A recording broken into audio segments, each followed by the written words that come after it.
Well, hey friends, happy Monday, or happy whatever day you happen to be watching this on, but I'm recording this on a Monday morning. Trust you're having a good day. Hey, I want to mention in a moment just some thoughts on actually a message I preached yesterday, living free from sin and shame. Probably one of the most important messages I've preached for years, and come back to that in a moment. But hey, as usual, it's really good to be here with you. Happy Monday wherever you're at. Today I'm at home in Massachusetts and a lovely sunny day here. Been to the gym, drank way too much coffee. I do intermittent fasting, so I don't usually eat till about 1 o'clock, but I drink lots of black coffee, but I don't have a problem. So I'm about to go to Panera Bread here, have a coffee, and hopefully sit outside if there's any sun. If you're new to my YouTube channel, again, I want to hit the subscribe button down there. A really great way of connecting with us as well would be to sign up for our email newsletter going out later this week. I'll be sharing about some books I'm reading there. Check out my churches if you're in the New England area. We have 3 churches here. Really encourage you, if you're not part of a thriving spirit-filled community, to find out more about one of those. What else will I be doing? I'm going to be speaking in Springfield, Mass this coming Friday in Lighthouse Church in Feeding Hills. I want to say 7 p.m., but maybe check with the Lighthouse folks. Doing a revival service there. This coming Sunday, I'll be here in Sturbridge, Mass in the morning and in Norwalk, Connecticut in the late afternoon. In a couple of weeks' time, I'm taking a team to Ireland, and we're going to be speaking in the Vibe Church there and also doing a conference on the Saturday, Sunday. Don't have the dates in front of me. It's around about May 12th or 13th, I believe, in the city of Newry. 2-day conference all about the prophetic and hearing from God, being led by the Spirit, hearing God's voice. We're going to do a lot of teaching, breakout sessions, but actually a lot of prophetic ministry there as well. So I really encourage you, if you're in Northern Ireland or Southern Republic of Ireland, of course, to join us for that. Hey, if I can, let me, actually, rather than me even do a teaching on this today, if I would encourage you, it's your call of comments, to actually watch the message I preached yesterday.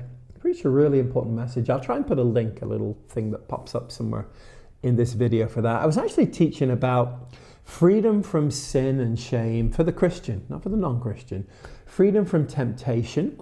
I was talking about some of my journey with that and how important it is. It's interesting. I've been on a journey for the last couple of months really about, and struggles with it in a way, but about seeing the churches I lead step into a place of the manifest glory of God. And we've completely changed a whole bunch of things about worship, and some people get that and love it, and some are like looking at it like a calf at a new gate. And sometimes people want to stay with what they've got, which is okay. And there's like a journey into the manifest presence of God. And I was praying last week about, Lord, how can I as a leader help move my church forward in those things? And it's interesting, the Lord said to me something I wasn't even expecting anyway. He said, Graham, I really want you to help people deal with sin in their lives. And I think so often what we do is we gather and we're singing the right songs and doing the things, but if people in the room are actually, obviously there's sin there, that's one reality. But even if they're living in the consciousness of sin or shame or, that condemnation or all those things grieve the presence of God, the Spirit of God. In a way, here's my thought with you. Whether as a corporate church or as an individual, you'll never really walk in the glory of God if you're living in sin or you're living in shame, which is another word for sin consciousness.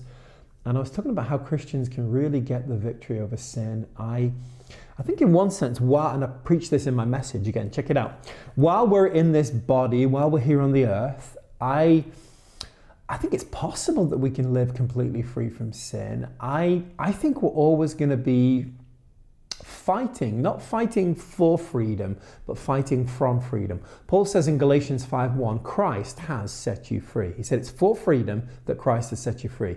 But then in Galatians 5:13, he says, now stand fast in the liberty by which Christ has set you free. So Christ has set you free, but you've got to stand fast in that liberty.